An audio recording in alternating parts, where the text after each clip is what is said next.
Good morning students. हम लोग environmental and sustainable development के बारे में बात कर रहे थे। उसका छोटा सा हिस्सा हमारा रह गया था लास्ट लेक्चर में। बहुत लंबा हो जाता वो लेक्चर, 1 घंटे से ऊपर चला जाता, तो मैंने इसीलिए उसको एक ये 10 से 15 मिनट का एक डिस्कशन हमारा और है। और ये अलग से इसलिए कर रहा हूँ क्योंकि ये स्पेशली इंपॉर्टेंट है एग्जाम में, 12th स्टैंडर्ड पे। इसमें से कम 1 या 2 नंबर इस आज के 15 से 20 मिनट के डिस्कशन में से आना लगभग तय है। देखिए, सस्टेनेबल डेवलपमेंट क्या है? सस्टेनेबल डेवलपमेंट प्रेजेंट की नीड्स को पूरा करते हुए फ्यूचर के लिए रिसोर्सेज जनरेट करना सस्टेनेबल डेवलपमेंट कहलाता है। आज का आपका कंजम्पशन आपकी फ्यूचर जनरेशंस के लिए प्रॉब्लम क्रिएट ना करे। मतलब कहने का क्या है, आप आज जितना इकोनॉमिक ग्रोथ के लिए नेचुरल रिसोर्सेज को कंज्यूम कर रहे हो, उसके कंपैरिजन में ही नेचुरल रिसोर्सेज को जनरेट भी करते चले जाओ, ताकि आने वाली जनरेशंस को स्कैरसिटी ऑफ नेचुरल रिसोर्सेज ना हो। इस पूरे सिस्टम को ही हम सस्टेनेबल डेवलपमेंट की कैटेगरी में रखते हैं।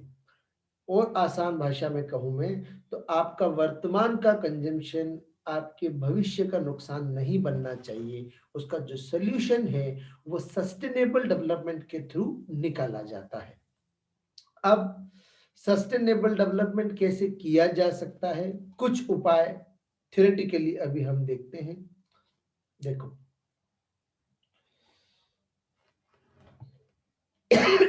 सॉरी, ये जो सस्टेनेबल डेवलपमेंट का टारगेट है, how to achieve that target, पहले हम 2-3 बातें वो कर लेते हैं जो कि एनवायरमेंटल डिग्रेडेशन के लिए सबसे बड़ा रीजन है। सबसे पहला, क्रॉप मल्टीपल क्रॉप सिस्टम जो है, डाइवर्स क्रॉप सिस्टम जो है, उससे सॉइल फर्टिलिटी को काफी नुकसान पहुंचा है। Then excessive mining of iron, coal, gold, silver, बहुत ज्यादा माइनिंग एक्टिविटी से नेचुरल रिसोर्सेज वो है वो एग्जॉस्ट हो गए। Smoke and injurious chemical emissions, जो पोल्यूशन है अल्टीमेटली, उससे एनवायरमेंटल डिग्रेडेशन होता है। 3 बड़े रीजन समराइजिंगली, इनको अलग अलग हमने लास्ट लेक्चर में डिस्कस किया भी है, तो दोबारा यहाँ पे उसमें डिस्कशन में नहीं जाता। End of the day, pollution, excessive extraction, बाहर जमीन से चीजें निकालना, and chemicalized crop system soil fertility को खराब कर रहा है। एक्सट्रैक्शन, जो नेचुरल रिसोर्सेज हैं उनको एग्जॉस्ट कर रहा है। स्मोक जो है और जो केमिकल्स इमिशंस हैं वो पोल्यूशन क्रिएट कर रहे हैं। इनकी वजह से एनवायरमेंटल डिग्रेडेशन हो रहा है एंड क्वालिटी ऑफ लाइफ पे सीधा सीधा उसका इम्पैक्ट आ रहा है। अलग अलग तरीके की बीमारियां लोगों में होने लगी हैं, कैंसर से बहुत ज्यादा डेथ अब होने लग गई है।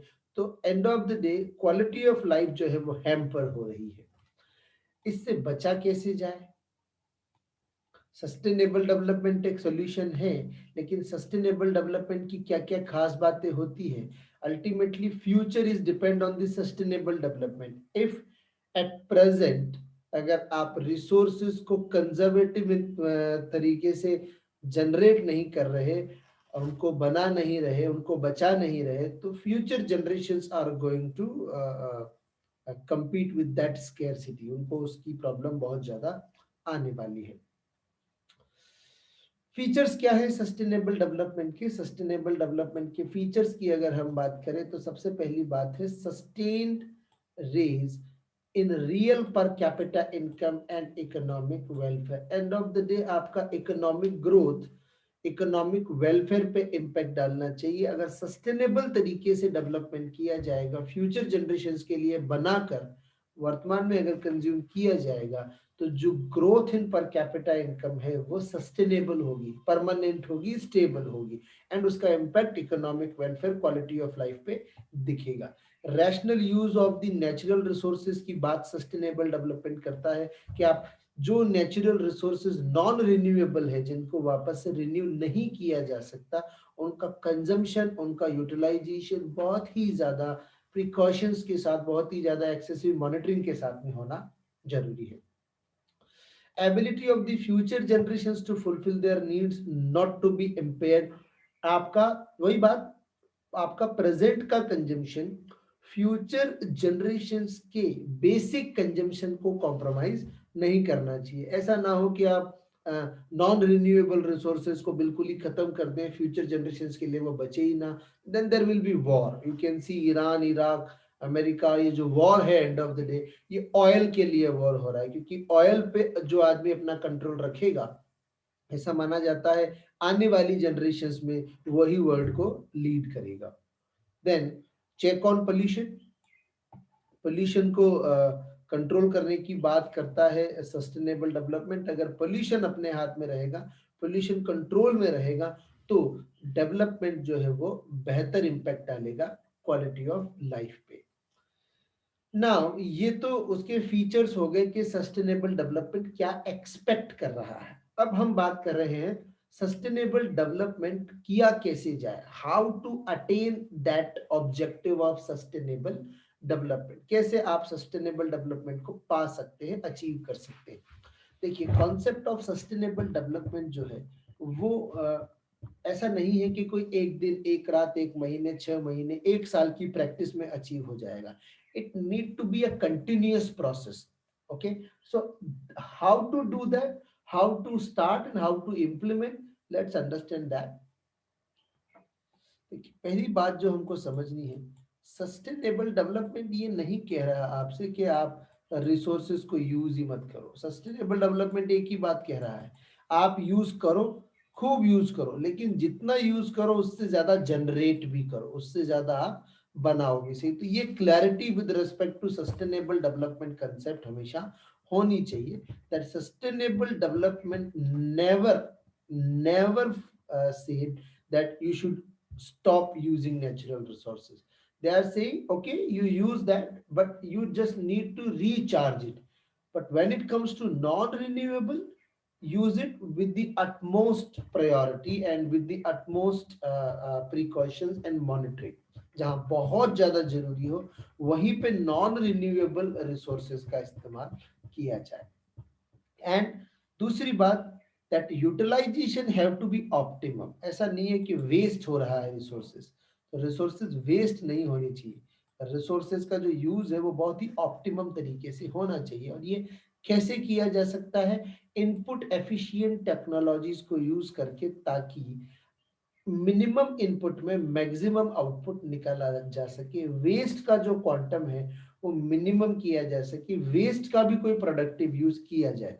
एंड ऑफ द डे अगर इनपुट एफिशिएंट टेक्नोलॉजीज यूज की जाएगी, जिससे कि कम इनपुट में मैक्सिमम आउटपुट आपको मिल सके, इवन वेस्ट जो है उसका भी रिसाइकलाइजेशन है, उसका भी रीयूज पॉसिबल हो. दूसरा स्ट्रेटजी जो हो सकता है, use of environment friendly source of energy.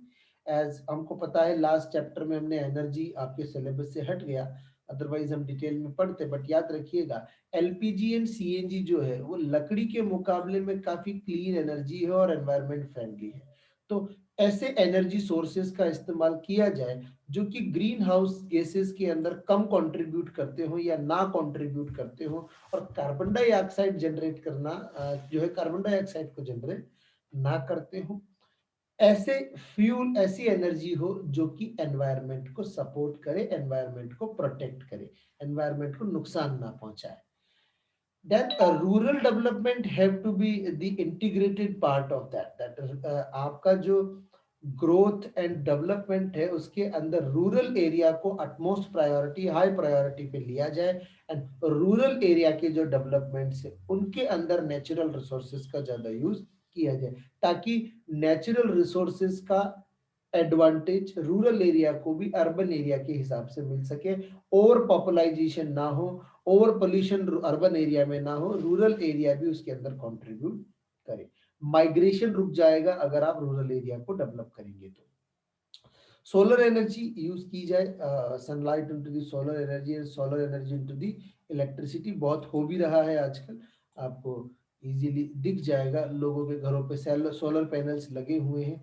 तो सोलर एनर्जी को यूज करके इलेक्ट्रिसिटी नीड्स को पूरा किया जाए, ताकि जो इलेक्ट्रिसिटी के लिए कोल यूज होता है, जो न्यूक्लियर्स यूज होते हैं, जो पानी का नुकसान उसमें होता है, वो बचाया जा सके।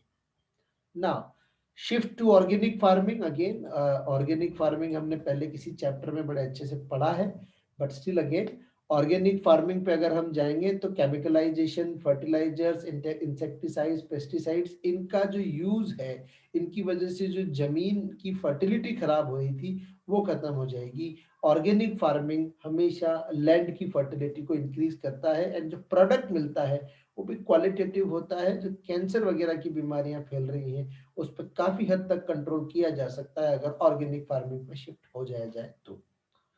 मैनेज वेस्ट, हमने अभी भी बात की, वेस्ट का भी कुछ प्रोडक्टिव यूज किया जाए, वेस्ट को ज्यादा जनरेट होने से रोका जाए। सस्टेनेबल डेवलपमेंट में एक स्ट्रेटजी अपनाई जा सकती है। वेस्ट का जो रिसाइक्लिकेशन है वो बेहतर किया जा सकता है, उसके लिए बेहतर इनपुट आउटपुट टेक्निक्स यूज की जा सकती है। Alternative uses of the waste identify किए जाएं, जहां पे वेस्ट को प्रॉपरली इस्तेमाल किया जा सके। देन लॉ जो है, जो केमिकल से रिलेटेड लॉ है, जो कि जमीन में केमिकल्स फैक्ट्रियां छोड़ देती हैं, उनके लिए लॉ जो है वो स्ट्रिक्ट बनाया जाए। हेवी पेनल्टीज का प्रोविजन किया जाए ताकि नदियों के अंदर केमिकल ना जाए, और हवा के अंदर भी एयर पोल्यूटेंट भी फैक्ट्रियां ज्यादा क्रिएट ना कर पाए। अगर कोई भी वायलेट करता है, कोई भी सिविक नॉर्म्स को वायलेट करे, हेवी पेनल्टीज का प्रोविजन बनाया जाए, तो सस्टेनेबल डेवलपमेंट अचीव किया जा सकता है। Awareness to conserve natural assets for the intergenerational equity, यही अल्टीमेटली ऑब्जेक्टिव है।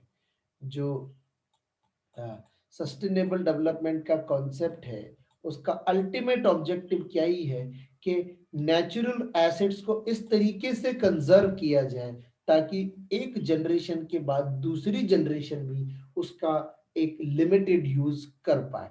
तो जनरेशन्स के लिए बचाए चलना, जनरेशन्स को सेव करते हुए चलना बहुत ज्यादा जरूरी है। जैसे एक एग्जाम्पल यहाँ पे है आपके सिलेबस में, चिपको या अपेक्को मूवमेंट उसको बोलते हैं, साउथ साउथ के अंदर ये हुआ था। वहां पे जब पेड़ काटे गए किसी एक प्रोजेक्ट के लिए, तो उस गांव के लोग जो हैं उन पेड़ों के साथ में वो चिपक गए। उन्होंने कहा कि अगर आप पेड़ों को काटेंगे तो आपको साथ में हमें भी इनके साथ काटना होगा। तो उन्होंने अपने नेचुरल एनवायरनमेंट को बचाने के लिए चिपको आंदोलन उस वक्त चलाया था, बड़ा फेमस है हिस्ट्री में। तो इस तरीके के इवेंट्स, अगर अवेयरनेस, सोशल अवेयरनेस अगर बढ़ने लग जाएगी, अगर लोग जागरूक हो जाएंगे, तो ही सस्टेनेबल डेवलपमेंट पॉसिबल है। Unless citizens are aware well enough, achievement of the sustainable development is quite not possible. Then public means of the transport का ज्यादा इस्तेमाल किया जाए। हर कोई अपना ईगो सेटिस्फाई करने के लिए कार खरीद रहा है, एक ही घर में चार चार पांच पांच बाइक हैं, दो दो तीन तीन कार हैं। तो हर आदमी अलग अलग गाड़ी पे चल रहा है अपने ऑफिस जाने के लिए, हर आदमी अपनी गाड़ी लेके जा रहा है। तो कह रहे हैं कि शेयरिंग सिस्टम, जैसे अभी दिल्ली में हुआ था ऑड इवन सिस्टम, ऐसे सिस्टम्स को इम्प्लीमेंट किया जाना चाहिए पूरी कंट्री में, जहां पर पब्लिक ट्रांसपोर्ट को यूज करें ज्यादातर लोग अपने बिजनेस, अपने एम्प्लॉयमेंट में कहीं जाने के लिए। ट्रांसपोर्टेशन ट्रेवल में पब्लिक ट्रांसपोर्ट को ज्यादा से ज्यादा यूज किया जाए, इवन प्राइवेट ट्रांसपोर्ट भी शेयरिंग बेसिस पे यूज किए जाए, तो पोल्यूशन को जो है कंट्रोल में लाया जा सकता है, पोल्यूटेंट को कंट्रोल में लाया जा सकता है, और सस्टेनेबल डेवलपमेंट के लिए ये बहुत ही ज्यादा फायदे की बात हो सकती है। नाउ अगर as a citizen, as a consumer, as a producer, अगर हम इन चीजों को ध्यान में रखें तो ही सस्टेनेबल डेवलपमेंट को अटेन करना पॉसिबल है। देखिए कंक्लूसिवली, एज अ प्रोड्यूसर हमें environment friendly production techniques use करनी चाहिए, एंड एज अ कंज्यूमर हमको environment friendly products and services को खरीदना चाहिए। तो हमको ऐसा सिस्टम बनाना चाहिए as a producer as well as a consumer, जिससे कि एनवायरनमेंट को नुकसान ना पहुंचे। नुकसान पहुंचाने वाली चीज बनाए भी ना, हम खरीदेंगे नहीं तो प्रोड्यूसर्स बनाएंगे भी नहीं, और प्रोड्यूसर्स बनाएंगे ही नहीं तो हम खरीदेंगे भी नहीं। दोनों ही पार्टी को बराबर की जिम्मेदारी निभानी पड़ेगी। Now, this is, I think, almost everything about the uh, sustainable development and environmental protection. It's a kind of more or less environmental studies topic. काफी कुछ आप लोग पहले से इसके बारे में जानते हैं, लेकिन स्टिल हमको एक टॉपिक था जो कवर करना था, हमने किया। आप इसको कंप्लीट कीजिए। दोनों लेक्चर एक ही साथ एक ही दिन में कर लीजिए, कोई ज्यादा बर्डनसम काम नहीं है। एंड देन इसके बाद एक लास्ट टॉपिक इंडियन इको में हमारा और बचा हुआ है, और उसको भी हम करेंगे। तो उसके बाद हम जब ये सारे टॉपिक कंप्लीट हो जाएंगे, हम हर एक चैप्टर के फिर क्वेश्चंस करना स्टार्ट करेंगे। एक एक चैप्टर आप लेक्चर से उसको रिवाइज कीजिएगा, और लाइव क्लासेस के थ्रू हम लोग जो है क्वेश्चंस को करेंगे। Till then, stay at home, stay safe, take care, bye bye.